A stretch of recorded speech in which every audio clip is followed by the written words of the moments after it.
ഇന്ത്യയിൽ നടക്കുന്ന ബ്രിക്സ് ഉച്ചകോടി മുടക്കുവാൻ വേണ്ടി അമേരിക്കൻ പൈഡ് കലാപങ്ങൾ ഇന്ത്യയിൽ നടക്കുന്നുണ്ടോ? എന്താണ് തോന്നുന്നത്? ഇപ്പോൾ ഇന്ത്യയിൽ ഉണ്ടാകുന്ന പല പ്രശ്നങ്ങളുടെയും പല പല സമരങ്ങളുടെയും നമ്മൾ വിദ്യാർത്ഥി സമരം ഉണ്ടായി. സ്വാഭാവികമായിട്ട് വിദ്യാർത്ഥികൾക്ക് രോഷത്തെ സമരത്തിലെത്തി എത്തിക്കാൻ കുറച്ച് പേരുണ്ടായിരുന്നു. അതിൻ്റെ കൂട്ടത്തിൽ മറ്റ് കലാപങ്ങളുണ്ടാക്കാൻ ശ്രമം നടന്നിട്ടുണ്ട്. കർഷക കലാപം എന്നൊരു സാധനമുണ്ട്. ഇതെല്ലാം തന്നെ ബേസിക്കലി അമേരിക്ക ഫണ്ടഡാണ്. FCR വിരുദ്ധ ലോബി പോലും പ്രവർത്തിക്കുന്നത് അങ്ങനെ തന്നെയാണ്. അപ്പം ഇതിൻ്റെ എല്ലാം ആണിക്കല്ലും മൂലക്കല്ലും എന്താണ് എന്ന് ചോദിച്ചാൽ, ഒരു അമേരിക്ക വിരുദ്ധ ചേരിയുടെ നായകസ്ഥാനത്ത് ഇന്ത്യ നിൽക്കുന്നു എന്നുള്ളതാണ്. അമേരിക്ക ഏകധ്രുവ ലോകക്രമമായിട്ട് മുന്നോട്ട് പോയിക്കൊണ്ടിരിക്കുകയായിരുന്നു. ഏകധ്രുവ ലോകക്രമം, ഒറ്റപ്പോൾ ഒരേ ഒരു ധ്രുവം മാത്രമേ ലോകത്തിലുണ്ടാകൂ, അത് അമേരിക്കയാണ്. സാമ്പത്തികത്തിൻ്റെയും അധികാരത്തിൻ്റെയും ഒരേ ഒരു ധ്രുവം. ഈ മട്ടിലാണ് 1990 തൊട്ടിട്ട് അമേരിക്ക മുന്നോട്ട് പോരുന്നത്. കാരണം 1990, 91, 89നും 91നും ഇടയ്ക്കുള്ള കാലഘട്ടത്തിൽ USSR തകർന്നു. അവരുടെ പല രാജ്യങ്ങളും സെപ്പറേറ്റായി. റഷ്യ എന്ന് പറയുന്നത് USSRലെ മറ്റ് അംഗരാഷ്ട്രങ്ങളിൽ നിന്ന് വിട്ടുമാറി, അഥവാ അംഗരാഷ്ട്രങ്ങളൊക്കെ റഷ്യയിൽ നിന്ന് വിട്ടുമാറി റഷ്യ ഒറ്റയ്ക്കായി. അവിടെ അതുവരെ ഉണ്ടായിരുന്ന ഒരു കമ്മ്യൂണിസ്റ്റ് ഭരണത്തിൻ്റെ ശൈലിക്ക് വ്യത്യാസം വന്നു. ഒരു യുഗാന്ത്യം അവിടെ ആരംഭിച്ചു. ബോറിസ് യെൽസിൻ എന്ന അവിടെ അധികാരത്തിൽ വന്നു. റഷ്യയുടെ ശക്തി കുറഞ്ഞു. റഷ്യയുടെ എല്ലാ വിധത്തിലുള്ള ബാർഗൈനിങ് പവറും അന്ന് കുറയാൻ തുടങ്ങി. അതോടുകൂടി ലോകത്തിൻ്റെ അധികാരക്രമം മാറിപ്പോയി. ലോകക്രമം മാറി.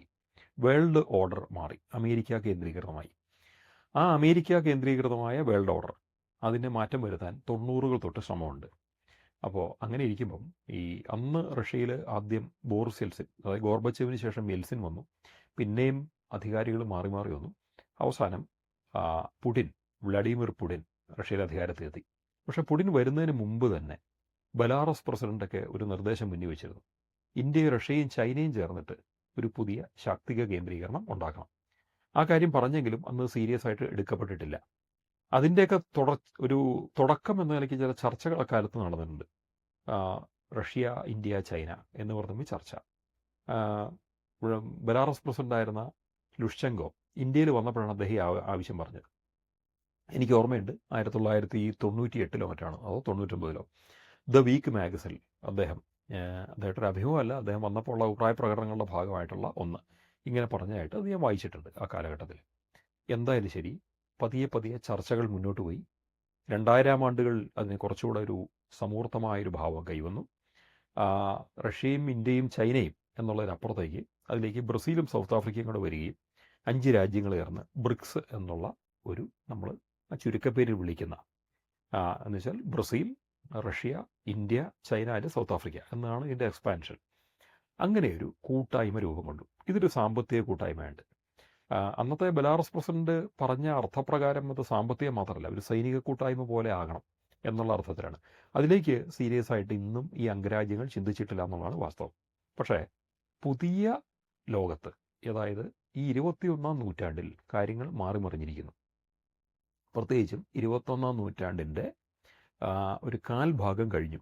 ഒന്നാമത്തെ കാൽഭാഗം കഴിഞ്ഞ് രണ്ടാമത്തേലേക്ക് കടക്കുകയാണ്. അത് ആദ്യത്തെ 25 വർഷം കഴിഞ്ഞു. അടുത്ത 25 വർഷത്തിൻ്റെ ഒരു കാൽഭാഗത്തേക്ക് നമ്മൾ കടക്കുകയാണ്. അങ്ങനെ കടക്കുമ്പോൾ ഈ ലോകത്ത് സാമ്പത്തികം എന്നുള്ളത് പലയിടത്തും പലർക്കും വിഷയമായിരിക്കുന്നു. അമേരിക്കയുടെ ലോകത്തിൻ്റെ ആധിപത്യം അവർക്ക് മാത്രം മതി എന്നുള്ള മനോഭാവം, അതിൻ്റെ പേരിൽ ഡോളറിൻ്റെ വില കയറ്റി നിർത്തുന്നത് ലോകത്തിൻ്റെ സാമ്പത്തിക ക്രമത്തെ മൊത്തം ബാധിക്കുന്നുണ്ട്. അമേരിക്ക മാത്രമേ സാമ്പത്തികം വെച്ചുണ്ടാക്കുള്ളൂ, ലോകത്ത് വേറെ ആർക്കും പറ്റില്ല എന്നൊരു സ്ഥിതി. കൂടാതെ തോന്നിയ പോലെ ഉപരോധങ്ങൾ. ട്രംപിൻ്റെ കാലം വന്നപ്പോഴത്തേക്കും ഉപരോധം മാത്രമല്ല, താരിഫുകൾ. ഇസ്രായേൽ ഒഴിച്ച് ലോകത്തെ എല്ലാ രാജ്യങ്ങൾക്കും മേളിൽ അമേരിക്കയുടെ താരിഫ് അടിച്ചു കൊടുക്കപ്പെട്ടു. അതുകൊണ്ട് അമേരിക്കയുടെ സഖ്യകക്ഷികളായിട്ട് വളരെ ഒപ്പം നിന്ന കാനഡ, യൂറോപ്യൻ യൂണിയൻ രാജ്യങ്ങൾ, ഇതെല്ലാം തന്നെ അമേരിക്കയ്ക്കെതിരായി. പക്ഷേ ഇവർ അമേരിക്കയ്ക്കെതിരാവുന്നതിന് മുമ്പ് തന്നെ ഇന്ത്യയും റഷ്യയും കുറച്ചുകൂടി ശക്തമായ ബന്ധം സൃഷ്ടിക്കുകയും, ആ ബന്ധം എന്ന് പറയുന്നത് ഇന്ത്യയും റഷ്യയും തമ്മിലുള്ള വലിയൊരു എണ്ണ വ്യാപാരത്തിലേക്ക് കടക്കുകയും ചെയ്തു. അതായത് എണ്ണയുടെ വ്യാപാരം എന്ന് വെച്ചാൽ പെട്രോളിയം, ക്രൂഡ് ഓയിൽ ഇന്ത്യ റഷ്യയിൽ നിന്ന് വാങ്ങുന്നു. ആ സമയമായപ്പോഴത്തേക്കും റഷ്യ ഒരു യുദ്ധത്തിൽപ്പെട്ടു. വ്ളാഡിമിർ പുടിനെ, അല്ലെങ്കിൽ റഷ്യയെ പ്രകോപിപ്പിച്ച് ഉക്രൈനിൽ അമേരിക്കയും സഖ്യകക്ഷികളും യുദ്ധത്തിനിറക്കി. എന്നിട്ട് അവരെല്ലാം മാറി നിന്ന് ഉക്രൈനെ സഹായിക്കുന്നു. വാസ്തവത്തിൽ അമേരിക്കയും യൂറോപ്യൻ യൂണിയൻ അടങ്ങുന്ന എല്ലാ രാജ്യങ്ങളോടും കൂടിയാണ് യുക്രൈനിൽ റഷ്യ യുദ്ധം ചെയ്യുന്നത്. ആ പക്ഷം പിടിക്കാൻ ഇന്ത്യക്ക് പറ്റില്ല. ഇന്ത്യ റഷ്യൻ പക്ഷമാണ് പിടിച്ചിരിക്കുന്നത്. ഈ യുക്രൈൻ യുദ്ധം എന്ത് പറ്റിയെന്ന് ചോദിച്ചാൽ, വളരെ സൈലൻ്റായിട്ട് വളരെ നിശബ്ദമായിട്ട് ഇന്ത്യക്കും റഷ്യയ്ക്കും ചൈനയ്ക്കും ഇടയിൽ ഒരു ശാക്തിക കൂട്ടായ്മയിലേക്ക് ഭാവിയിലേക്ക് വളർത്താൻ പോകുന്ന തരത്തിൽ ഒരു സഖ്യവും സഹകരണവും വളർത്തിക്കൊണ്ട് വരികയാണ്. നിശബ്ദമാണത്, പക്ഷേ വളർത്തിക്കൊണ്ട് വരുന്നുണ്ട്. എന്തായാലും അമേരിക്കൻ്റെ പ്രസിഡൻ്റായിട്ട് ട്രംപിനെ പോലെ ഒരു വ്യക്തി വന്നതോടുകൂടി അമേരിക്കയോട് ഒട്ടി നിൽക്കുന്നത്, അല്ലെങ്കിൽ അമേരിക്കയോട് സൗഹൃദത്തിൽ നിൽക്കുന്നത് പോലും ആത്മഹത്യാപരമാണ് എന്നുള്ള തിരിച്ചറിവിൽ പല ലോകരാജ്യങ്ങളിലും എത്തി. അതേ തിരിച്ചറിവ് ഇന്ത്യക്കും ഉണ്ട്. കാരണം ഇന്ത്യക്ക് പ്രതിസന്ധികൾ ഉണ്ടാക്കാൻ മാത്രമേ അമേരിക്കയെ പറ്റുള്ളൂ. പാകിസ്ഥാനെ അമേരിക്ക ഒരു പ്രത്യേക രീതിയിൽ ഉപയോഗിച്ചു. അതായത് ചൈനയും ഇന്ത്യയും തമ്മിൽ സഖ്യമുണ്ടാവരുത്. അതുകൊണ്ട് പാകിസ്ഥാനെ ചൈനീസ് പക്ഷത്തേക്ക് തള്ളിവിട്ടു. യഥാർത്ഥത്തിൽ പാകിസ്ഥാൻ അമേരിക്കയുടെ സഖ്യകക്ഷി തന്നെയാണ്. പക്ഷേ അത് വെളിയിൽ കാണിക്കാതെ ചൈനയുടെ ഒപ്പം നിൽക്കുകയായിരുന്നു. ഇങ്ങനെ കുറേ നാൾ നിന്നപ്പം ഇന്ത്യയും ചൈനയും തമ്മിലുള്ള ശത്രുത വർദ്ധിച്ചു. പല പ്രശ്നങ്ങൾക്ക് ഇവർക്കിടയിലുണ്ടായി. ഒന്നാമത് അതിർത്തി പ്രശ്നങ്ങളുണ്ട്. അത് നിലനിൽക്കുമ്പോൾ തന്നെ ഈ വിഷയങ്ങളുണ്ടായി. അപ്പം ചൈനയിൽ നിന്ന് ആയുധങ്ങൾ പാകിസ്ഥാൻ സംഭരിച്ചിട്ടുണ്ട്, അമേരിക്കയിൽ നിന്നുണ്ട്, ടർക്കിയിൽ നിന്നുണ്ട്. ഈ ആയുധങ്ങളെല്ലാം വെച്ചിട്ടാണ് ഇന്ത്യയെ ഓപ്പറേഷൻ സിന്ദൂർ സമയത്ത് ആക്രമിച്ചത്. ഓപ്പറേഷൻ സിന്ദൂറിൽ കനത്ത തിരിച്ചടി ഇന്ത്യ പാകിസ്ഥാന് നൽകി. അത് അമേരിക്കയ്ക്കും ചൈനയ്ക്കും ടർക്കിക്കും നാണക്കേടാവുകയും ചെയ്തു. ആ ഒരു ഘട്ടത്തിൽ ഇന്ത്യയിൽ നിന്ന് വലിയ കനത്ത തിരിച്ചടി വന്നുകൂടി ഇന്ത്യ പാകിസ്ഥാനിലെ അമേരിക്കയുടെ പോലും രഹസ്യമായിട്ടുള്ള കേന്ദ്രങ്ങൾ ആക്രമിക്കുകയും ചെയ്തതോടെ നൂർഖാൻ എയർബേസ് ആക്രമിച്ചു. അമേരിക്ക പാകിസ്ഥാന് കൊടുത്തിരിക്കുന്ന സാധനമാണ് പാകിസ്ഥാൻ്റെ അണുബോംബ്. അതിൻ്റെ കേന്ദ്രങ്ങൾ ആക്രമിച്ചു. അതോടുകൂടി പാകിസ്ഥാന് നിൽക്കക്കള്ളി ഇല്ലാതെയായി. നിലാവ് കണ്ടപ്പോൾ നീലക്കുറുക്കൻ കൂവി എന്ന് പറഞ്ഞ പോലെ ഓപ്പറേഷൻ സിന്ദൂറിലേക്ക് കിട്ടിയ തിരിച്ചടി കാരണം ചൈനാപക്ഷം വിട്ടിട്ട് പാകിസ്ഥാൻ നേരെ അമേരിക്കൻ പക്ഷത്തേക്ക് പഴയ പോലെ ജോയിൻ ചെയ്തു. ട്രംപ് 2 കൈ നീട്ടി സ്വീകരിച്ചു, മുനീറിനെ പിടിച്ച് മടിയിലെത്തി. അതോടുകൂടി ചൈനയ്ക്കും കാര്യം പിടികിട്ടി. ഈ ഒരു പശ്ചാത്തലത്തിലാണ് അന്നത്തെ ഷാങ്ഹായ് കോർപ്പറേഷൻ്റെ മീറ്റിംഗ് ചൈനയിൽ നടന്നത്. അതിനകത്ത് മോഡി പങ്കെടുത്തു. പുടിനും ഷീ ജിൻപിങ്ങും മോഡിയും തമ്മിലുള്ള ഒരു കോമ്പിനേഷൻ അവിടെ ലോകം മുഴുവൻ കണ്ടു. പുതിയൊരു ശാക്തിക കൂട്ടായ്മ വരുന്നു എന്നുള്ള ഒരു സന്ദേശം ലോകത്തിന് മുഴുവൻ ലഭിക്കുകയുണ്ടായി. അപ്പോൾ ഈ ശാക്തിക കൂട്ടായ്മയായിട്ട് വളർന്നു വരുന്നത് ബ്രിക്സ് ആണ്. അവിടെ നടന്ന ഷാങ്ഹായ് കോർപ്പറേഷൻ്റെ മീറ്റിംഗാണ്. അതിൽ പാകിസ്ഥാനും വന്നിട്ടുണ്ട്. പക്ഷേ അതിനേക്കാൾ സുപ്രധാനമാണ് ബ്രിക്സ് എന്ന് പറയുന്നത്. സെപ്റ്റംബറിൽ ഇന്ത്യയിൽ, ഈ സെപ്റ്റംബറിൽ അടുത്ത മാസം ബ്രിക്സ് ഉച്ചകോടി നടക്കാൻ പോവുകയാണ്. സെപ്റ്റംബർ 12, 13 തീയതികളാണ് ബ്രിക്സ് ഉച്ചകോടിയുടെ സമയം. ആ ഉച്ചകോടിയിൽ ഇന്ത്യക്ക് പിന്നോട്ട് തിരിഞ്ഞ് നിൽക്കാൻ പറ്റില്ല. കാരണം ഇപ്പോൾ ഇന്ത്യ ശ്രമിക്കുന്നത് ഈ ഉച്ചകോടിക്ക് മുമ്പായിട്ട് കഴിയുന്നത്ര ഇന്ത്യയും ചൈനയും തമ്മിലുള്ള അതിർത്തി തർക്കങ്ങൾ പരിഹരിക്കുക എന്നുള്ളതാണ്. അതുകൊണ്ട് ഇന്ത്യയുടെ ഭാഗത്ത് നിന്ന് അജിത് ഡോവലും ചൈനയുടെ ഭാഗത്ത് നിന്ന് ചൈനീസ് പ്രതിനിധിയും ചർച്ചകൾ നടത്തിക്കൊണ്ടിരിക്കുകയാണ്. അതിൻ്റെ പുരോഗതി എവിടം വരെ എത്തി എന്ന് നമുക്ക് ഒഫീഷ്യലായിട്ട് വെളിവായിട്ടില്ല. പക്ഷേ പുരോഗതികൾ ഉണ്ടെന്നാണ് അറിയുന്നത്. ചൈന ഇന്ത്യ തമ്മിൽ ഏറ്റവും മികച്ച സൗഹൃദത്തിൽ വരാനുള്ളൊരു സാഹചര്യം സമാഗതമാവുകയാണ്. റഷ്യ ഇന്ത്യയും തമ്മിൽ ചരിത്രത്തിൽ ഏറ്റവും മികച്ചൊരു ബന്ധം ഇപ്പോഴുണ്ട്. ഇന്ത്യ റഷ്യയെ ആകുന്നത്ര വിധത്തിൽ സപ്പോർട്ട് ചെയ്യുന്നു. നമ്മൾ അവരുടെ കയ്യിൽ നിന്ന് ക്രൂഡ് ഓയിൽ വാങ്ങുന്നു, നമ്മളതിന് പണം കൊടുക്കുന്നു. അത് റഷ്യൻ റൂബിളിലോ അല്ലെങ്കിൽ ചൈനീസ് യുവാനിലോ നമുക്കിന്ന് കൊടുക്കാൻ സാധിക്കുന്നു. അതുകൂടാതെ അവർക്ക് ഗ്യാസിലും കിട്ടാണ്ട് വന്നപ്പോൾ അവിടെ പെട്രോൾ ചെയ്യാൻ ഇല്ലാതെ റഷ്യയുടെ റിഫൈനറികൾ പലതും ഉക്രൈൻ തകർന്നപ്പോൾ ഇന്ത്യ തന്നെ അങ്ങോട്ട് ഗ്യാസിലും കൊടുക്കുന്ന ഒരു സ്ഥിതിവിശേഷം കൂടെ ഉണ്ടായി. എല്ലാ അർത്ഥത്തിലും റഷ്യയുടെ ഒരു ജീവനാഡിയും ജീവവായുവായിട്ട് ഇന്ത്യയാണ് നിൽക്കുന്നത്. ഇത് ചൈനയ്ക്കും അറിയാം. അപ്പം ചൈനയ്ക്കും റഷ്യയ്ക്കും ഇന്ത്യയ്ക്കും ഇടയിൽ ഒരു വലിയ സഹകരണ മനോഭാവം ഇപ്പോൾ ഡെവലപ്പ് ചെയ്തിട്ടുണ്ട്. ഈ സഹകരണ മനോഭാവത്തെ കുറച്ചുകൂടെ സമൂർത്തമായ ഒരു തലത്തിലേക്ക് എത്തിക്കുക എന്നുള്ളതാണ് ഈ ബ്രിക്സ് ഉച്ചകോടി കൊണ്ട് ഉദ്ദേശിക്കുന്നത്. പ്രധാനമായിട്ട് ഈ 3 രാജ്യങ്ങളായിരിക്കും ഇതിലെ നായകന്മാർ. എന്നാൽ ലാറ്റിൻ അമേരിക്കയുടെ പ്രതിനിധിയായിട്ട് ബ്രസീലുണ്ട്. അതുപോലെ തന്നെ ആഫ്രിക്കയുടെ പ്രതിനിധി എന്നുള്ളതിലേക്ക് സൗത്ത് ആഫ്രിക്കയുണ്ട്. ഈ ലാറ്റിൻ അമേരിക്ക, സൗത്ത് ആഫ്രിക്ക, അതുപോലെ പല ഏഷ്യൻ രാജ്യങ്ങൾ ഇത് ചേരുന്ന ഗ്ലോബൽ സൗത്തിൻ്റെ നായകസ്ഥാനത്താണ് ഇന്ത്യ നിൽക്കുന്നത്. ചൈന പോലുമല്ല, ഇന്ത്യയാണ്. അങ്ങനെ വരുമ്പോൾ ഈ വരുന്ന ബ്രിക്സ് ഉച്ചകോടി ഇപ്പോൾ ബ്രിക്സ് അംഗരാജ്യങ്ങൾ, സ്ഥാപക രാജ്യങ്ങളായിട്ടുള്ള 5 പേര്, പിന്നെ ചേർന്ന 5 പേര്, പിന്നെ വന്ന 10 പേര് ഉൾപ്പെടെ മൊത്തം 20 രാജ്യങ്ങളും ബ്രിക്സിൽ സഹകരിക്കുന്നുണ്ട്. ഈ 20 രാജ്യങ്ങളുടെ ഈ കൂട്ടായ്മ ഡൽഹിയിൽ നടക്കുന്ന ഈ ഉച്ചകോടി കഴിയുമ്പോഴേക്കും 40 രാജ്യങ്ങളായിട്ട് വർദ്ധിക്കുമെന്ന് പ്രതീക്ഷിക്കപ്പെടുന്നു. അങ്ങനെ വരുമ്പോൾ പല ആഫ്രിക്കൻ രാജ്യങ്ങളും പല ലാറ്റിൻ അമേരിക്കൻ രാജ്യങ്ങളും ഇതിലേക്ക് വന്നു വരും. വേറെ ഏഷ്യൻ രാജ്യങ്ങളും വന്നു വരും. ഇതൊരു ചെറിയ കാര്യമല്ല. യൂറോപ്പ് അതിലുണ്ടാവാൻ സാധ്യതയില്ല, കാനഡ ഇതിലുണ്ടാവാൻ സാധ്യതയില്ല, ഓസ്ട്രേലിയ ഇതിലുണ്ടാവാൻ സാധ്യതയില്ല. പക്ഷേ മറ്റനേകം പല രാജ്യങ്ങളും ചെറു രാജ്യങ്ങളും ഇതിലേക്ക് വരും. ഒരു സാമ്പത്തിക കൂട്ടായ്മ എന്നുള്ള നിലയിൽ സ്വിഫ്റ്റ് ബാങ്കിങ് സംവിധാനത്തെ ഒഴിവാക്കിക്കൊണ്ട് കറൻസി വിനിമയം നടത്താൻ ഈ കൂട്ടായ്മയ്ക്ക് പറ്റും എന്നുണ്ടെങ്കിൽ അത് നാളെ അമേരിക്കയുടെ ഉപരോധ ഭീഷണികളെപ്പോലും മറികടക്കുന്ന ഒരു സംവിധാനമായിട്ട് മാറും. ഒരു കോമൺ കറൻസി ഇവിടെ ഉണ്ടാവുക എന്നുള്ള കാര്യത്തിൽ ഇപ്പോഴും തീരുമാനം വന്നിട്ടില്ല. കാരണം കോമൺ കറൻസിയുടെ കാര്യത്തിൽ റഷ്യയ്ക്കും ചൈനയ്ക്കും ഇന്ത്യയ്ക്കിടയിൽ സമവായമില്ല.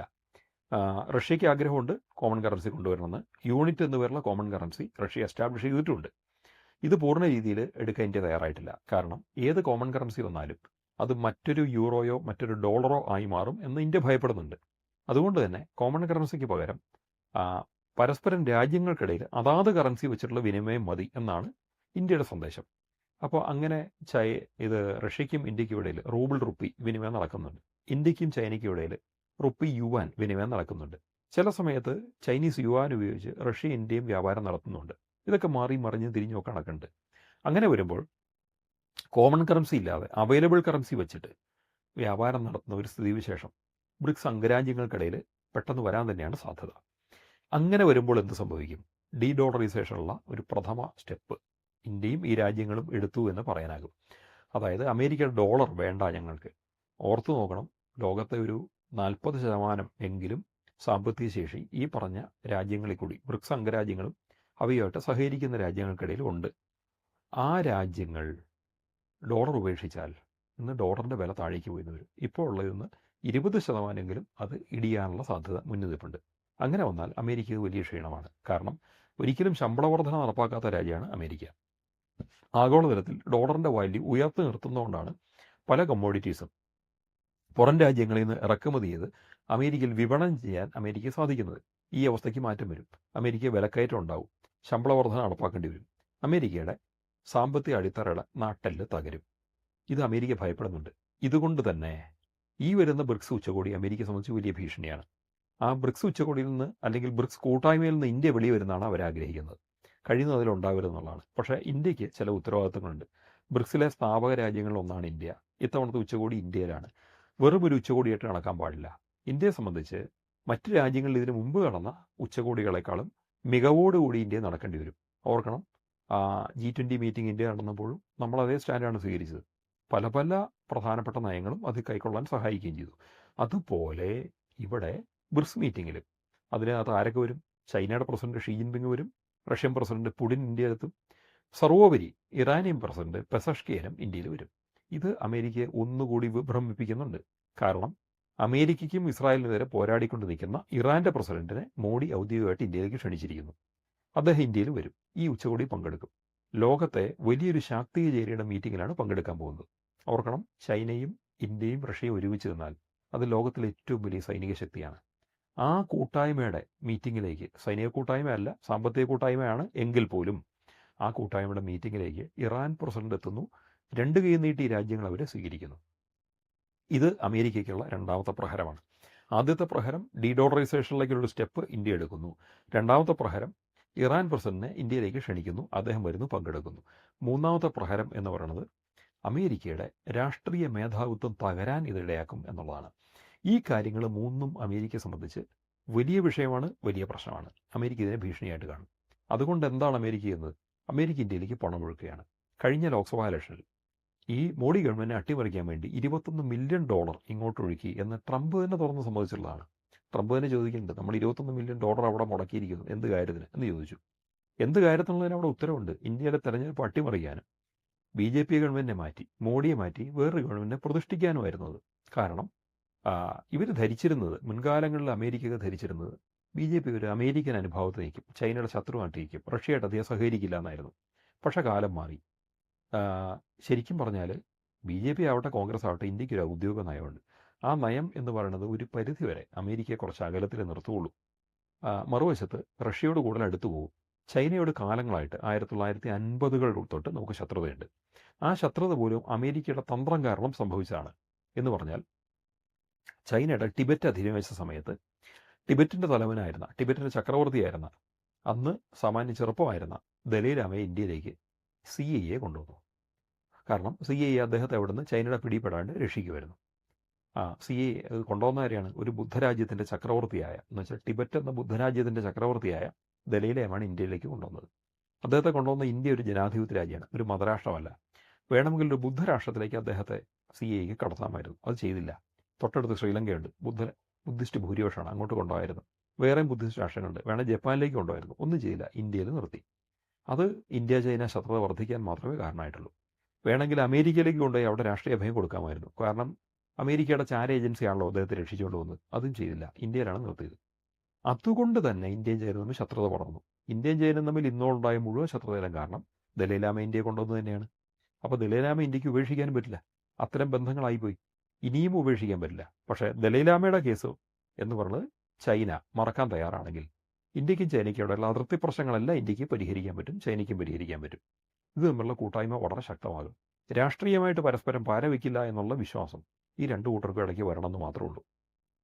അങ്ങനെ വന്നാൽ ഇരുകൂട്ടർക്കും ഒരുമിച്ച് നിന്നുകൊണ്ട് അമേരിക്കയുടെ ആധിപത്യത്തെയും അമേരിക്കയുടെ കുത്തിത്തിരിപ്പുകളും ചെറുക്കാൻ പറ്റും. ഓർക്കണം, നമ്മുടെ അയൽരാഷ്ട്രങ്ങളിൽ ശ്രീലങ്കയിൽ ഒരു ജനകീയ വിപ്ലവം ഉണ്ടായി. പുറകിൽ കളിച്ചത് അമേരിക്കയാണ്. വന്നത് ശ്രീലങ്കയിലെ കമ്മ്യൂണിസ്റ്റ് പാർട്ടിയായിട്ടുള്ള ജനതാ വിമുക്തി പുരമന അഥവാ JVP എന്ന പാർട്ടിയാണ് വന്നത്. പക്ഷേ അത് കമ്മ്യൂണിസ്റ്റ് പാർട്ടി എന്ന് പറഞ്ഞിട്ട് കാര്യമില്ല. ആ അന്നത്തെ പ്രക്ഷോഭത്തെ ഫണ്ട് ചെയ്തത് ചൈനയല്ല, അമേരിക്കയായിരുന്നു. ബംഗ്ലാദേശിൽ കലാപം നടന്നു. ഷെയ്ഖ് ഹസീന വെളിയിലായി. അമേരിക്കയുടെ പാവ സർക്കാർ അധികാരത്തിൽ വന്നു. അന്നും കളിച്ചത് അമേരിക്കയാണ്. നേപ്പാളിലും പ്രശ്നമുണ്ടായി. അവിടെ ഫണ്ടിറക്കി അമേരിക്ക. അവിടെയും കലാപം ഉണ്ടാക്കി. അതായത് ഇന്ത്യക്ക് ചുറ്റുമുള്ള ചെറു രാജ്യങ്ങളിൽ കലാപം ഉണ്ടായി, ഗവൺമെൻറ് വെളിയിൽ പോയി. ഇന്ത്യയിൽ കലാപം ഉണ്ടാക്കാൻ 3 തവണയെങ്കിലും ശ്രമിച്ചു, ഒന്നും വിജയിച്ചില്ല. കർഷകരെ ഉപയോഗിച്ച് 2 തവണ ശ്രമിച്ചു. വിദ്യാർത്ഥി പ്രക്ഷോഭം ഉപയോഗിച്ച് പിന്നെ ശ്രമിച്ചു. വീണ്ടും കർഷകരെ ഉപയോഗിച്ച് പ്രക്ഷോഭത്തിന് ശ്രമിക്കുന്നു. ഇങ്ങനെ പല പല സംഭവങ്ങൾ ഇവിടെ നടക്കുന്നുണ്ട്. മാത്രമല്ല, അമേരിക്കയിൽ നിന്ന് പല വലിയ വ്യവസായങ്ങളും ഇന്ത്യയിലേക്ക് വരുന്നു. അമേരിക്ക ഉപേക്ഷിക്കാൻ തയ്യാറെടുത്ത് നിൽക്കുകയാണ് അമേരിക്കയിലെ ടെക് ഭീമന്മാർ. അവർ വരാൻ ആഗ്രഹിക്കുന്നത് ഇന്ത്യയിലേക്കാണ്. അതിൻ്റെ ഒന്നാമത്തെ സൂചനയാണ് ഗൂഗിളിൻ്റെ വിശാഖപട്ടണത്തെ സെൻറ്റർ വരുന്നത്, ഡാറ്റാ സെൻറ്റർ വരുന്നത്. അതിനെതിരെ ഇവിടെ സമരം നടക്കുകയാണ്. ഇതൊക്കെ ഫോറിൻ ഫണ്ട് സ്വീകരിക്കുന്ന NGOs വഴി പണം എത്തിച്ച് സമരങ്ങൾ തുടങ്ങുകയാണ്. അപ്പോൾ ഇനി ഇന്ത്യ ഫേസ് ചെയ്യാൻ പോകുന്ന വലിയ സമരം വിശാഖപട്ടണത്താണ്. ഡൽഹിയിലും സമരങ്ങൾ നടന്നേക്കാം, സമരാഭാസങ്ങൾ നടന്നേക്കാം, സംഘർഷങ്ങൾ ഉണ്ടായേക്കാം. ഓർക്കണം, മുൻപ് കഴിഞ്ഞ ടൈമിൽ ട്രംപ് ഇന്ത്യ സന്ദർശിച്ചപ്പോൾ ഡൽഹിയിൽ വർഗീയ കലാപം ഉണ്ടായി. അതിന് സമാനമായ സിറ്റുവേഷൻ ഇത്തവണ ബ്രിക്സ് നേതാക്കളുടെ സന്ദർശന വേളയിൽ ഉണ്ടാകാൻ സാധ്യതയുണ്ട്. അതുകൊണ്ട് തന്നെ ഇന്ത്യ വളരെയധികം ഇക്കാര്യത്തിൽ ശ്രദ്ധിക്കണം, വളരെ ജാഗ്രത ഉണ്ടാവണം, വളരെ കെയർ എടുക്കേണ്ടി വരും. ഇത്തരം ലോക നേതാക്കന്മാർ ഇന്ത്യ വരുന്ന സമയത്ത് ഇന്ത്യ സംഘടിപ്പിക്കുന്ന ഒരു മീറ്റിങ്ങിന് അപമാനകരമാകുന്ന വിധത്തിൽ കലാപങ്ങളും സംഘർഷങ്ങളും ഇന്ത്യയിലുണ്ടായേക്കാം. അതിപ്പോഴും അതിൻ്റെ റെഫറൻസ് ആയിട്ട് പറയാൻ തോന്നുന്നത് കഴിഞ്ഞ ടൈമിൽ ട്രംപിൻ്റെ സമയത്തുണ്ടായ ഡൽഹിയിലെ സംഘർഷം തന്നെയാണ്. സമാനമായിട്ട് ചിലപ്പോൾ അതിലും വലുതായിട്ട് പല നഗരങ്ങളിലും സംഘർഷങ്ങൾ ഉണ്ടായേക്കാം. ഏറ്റവും മികച്ച രീതിയിൽ ഏറ്റവും സമാധാനത്തോടെ ഈ അംഗരാഷ്ട്രങ്ങളുടെ തലവന്മാർക്ക് ഇന്ത്യയിൽ ആത്മവിശ്വാസത്തോടെ വരാൻ പാകത്തിലുള്ള ഒരു അന്തരീക്ഷം സംജാതമായേ പറ്റൂ. അതുകൊണ്ട് തന്നെ സമരമുണ്ടാക്കാൻ പോകുന്ന, വേണമെങ്കിൽ കലാപങ്ങളോ ബോംബ് സ്ഫോടനങ്ങളോ പോലും ഉണ്ടാക്കാൻ പോകുന്ന സാഹചര്യങ്ങളെ ഇന്ത്യ ഭയപ്പെടേണ്ടി വരും. ഇന്ത്യ അതൊക്കെ കരുതിയിരിക്കേണ്ടി വരും. അതിനെല്ലാം തന്നെ മുൻകൂട്ടി കണ്ടറിഞ്ഞ് തകർക്കേണ്ടി വരും. ഭീകരവാദ ശൃംഖലകളെ തകർക്കേണ്ടി വരും. ഈ ഭീകരവാദം ഇങ്ങനെ വരാനുള്ള ഫണ്ടിങ്ങൾ എവിടെ നിന്ന് കണ്ടറിഞ്ഞ് സ്റ്റോപ്പ് ചെയ്യേണ്ടി വരും. ഒരർത്ഥത്തിൽ FCRA ഭേദഗതി നിയമം ഇന്ത്യ കൊണ്ടുവരുന്നതും ഇത്തരം ഒരു കാര്യം വെച്ച് തന്നെയാണ്. കാരണം നിർബാധം ഇന്ത്യയുടെ അഖണ്ഡതയ്ക്കെതിരെ പ്രവർത്തിക്കുന്ന ഏതൊക്കെ ഭീകരശക്തികളുണ്ടോ അവരെ ഫണ്ട് ചെയ്യാൻ വേണ്ടി അമേരിക്കയിൽ നിന്ന് ഫണ്ട് വരികയായിരുന്നു. ആ ഫണ്ട് വരവിനെ ഇന്ത്യക്ക് തടുത്തേ പറ്റുള്ളൂ. ഇനി ഫണ്ട് വരാൻ പോകുന്നത് ഇതിന് തന്നെയാണ്. ആവശ്യത്തിന് ഇന്ത്യ കുഴപ്പങ്ങളുണ്ടാക്കാൻ ഫണ്ടിറക്കാൻ പറ്റില്ല അമേരിക്കയ്ക്ക് എന്നുള്ളത് തന്നെയാണ് FCRA ഭേദഗതി വിരുദ്ധ സമരത്തിൻ്റെ പുറകിലുള്ള രീതിശാസ്ത്രം, അല്ലെങ്കിൽ അതിൻ്റെ മനഃശാസ്ത്രം. അപ്പോൾ നമ്മൾ മനസ്സിലാക്കേണ്ടത് വലിയ പ്രശ്നങ്ങൾക്ക് വേണ്ടി പലരും കാത്തിരിക്കുന്നു. FCRA വിരുദ്ധ ലോബി ഇന്ത്യ വിരുദ്ധ പ്രക്ഷോഭങ്ങൾ ഉണ്ടാക്കാൻ വേണ്ടി കാത്തിരിപ്പുണ്ട്. എല്ലാത്തിനും കാരണം തന്നെ അമേരിക്കയ്ക്കെതിരെ ഇന്ത്യ നയിക്കുന്ന ഒരു രാഷ്ട്രീയ ചേരി ഇവിടെ സംജാതമാകുന്നു എന്നുള്ളതാണ്. 3 പ്രധാന രാഷ്ട്രങ്ങൾക്കാണ് 20ഓളം വരുന്ന ഈ രാഷ്ട്ര കൂട്ടായ്മയുടെ തലപ്പ് തിരിക്കാനുള്ള ശക്തിയുള്ളത്. അത് 1 ഇന്ത്യയാണ്, 2 റഷ്യയാണ്, 3 ചൈനയാണ്. ഈ 3 രാജ്യങ്ങളിലും മാറി മാറി വർഷാവർഷം ഇതിൻ്റെ നേതൃത്വം ഏറ്റെടുക്കും. ഈ വർഷം ഉച്ചകോടിയുടെ തലവൻ സ്ഥാനം ഇന്ത്യക്കാണ്. അതുകൊണ്ട് തന്നെ ഇന്ത്യയുടെ താല്പര്യങ്ങളനുസരിച്ചും അതേസമയം ഈ കൂട്ടായ്മയുടെ രാഷ്ട്രീയ ശക്തി ചോർന്നു പോകാത്ത വിധത്തിലും ഒരു വലിയ ഉച്ചകോടി ഇന്ത്യയിൽ നടക്കും. അതിൽ പുതിയ പുതിയ തീരുമാനങ്ങളുണ്ടാവും. അതിലേറ്റവും അധികം ആശ്വാസം കിട്ടാൻ പോകുന്നത് ഗ്ലോബൽ സൗത്തിനായിരിക്കും. റഷ്യയ്ക്കും ചൈനയ്ക്കും രാഷ്ട്രീയമായിട്ട് ആഗോളതലത്തിൽ ഇന്ത്യക്കൊപ്പം തന്നെ ഇന്ത്യക്കും റഷ്യയ്ക്കും ചൈനയ്ക്കും ആഗോള രാഷ്ട്രീയ ശക്തികൾ എന്നുള്ള തലത്തിൽ മുന്നിൽ വരാനുള്ള പല പല സ്റ്റെപ്പുകളിലേക്കും കടക്കാൻ ഈ ബ്രിക്സ് ഉച്ചകോടി സഹായമാകും. അത് അമേരിക്കയെ സംബന്ധിച്ച് ഏറ്റവും നീരസം ഉണ്ടാക്കുന്ന കാര്യമാണ്. അമേരിക്ക ഇഷ്ടപ്പെടുന്നില്ല. ഇനി വരാൻ പോകുന്ന ഒരു മാസം, അതായത് സെപ്റ്റംബർ 12, 13 തീയതികളും അതിനുശേഷമുള്ള സമയവും എന്താണോ ആഗോള രാഷ്ട്രീയത്തിൻ്റെ ഭാവി അത് നിർണ്ണയിക്കാൻ പോകുന്ന ഒരു കാലഘട്ടമാണ്. നമുക്കത് കാത്തിരുന്ന് കാണാം. ഇന്ത്യയിൽ പ്രശ്നങ്ങൾ ഉണ്ടാവാൻ സാധ്യതയുണ്ട്. അത് ഗവൺമെൻറ് ഓഫ് ഇന്ത്യ കണ്ടറിഞ്ഞ് തകർത്തേ പറ്റൂ. നമ്മൾ കാത്തിരുന്ന് കാണാൻ പോവുകയാണ്.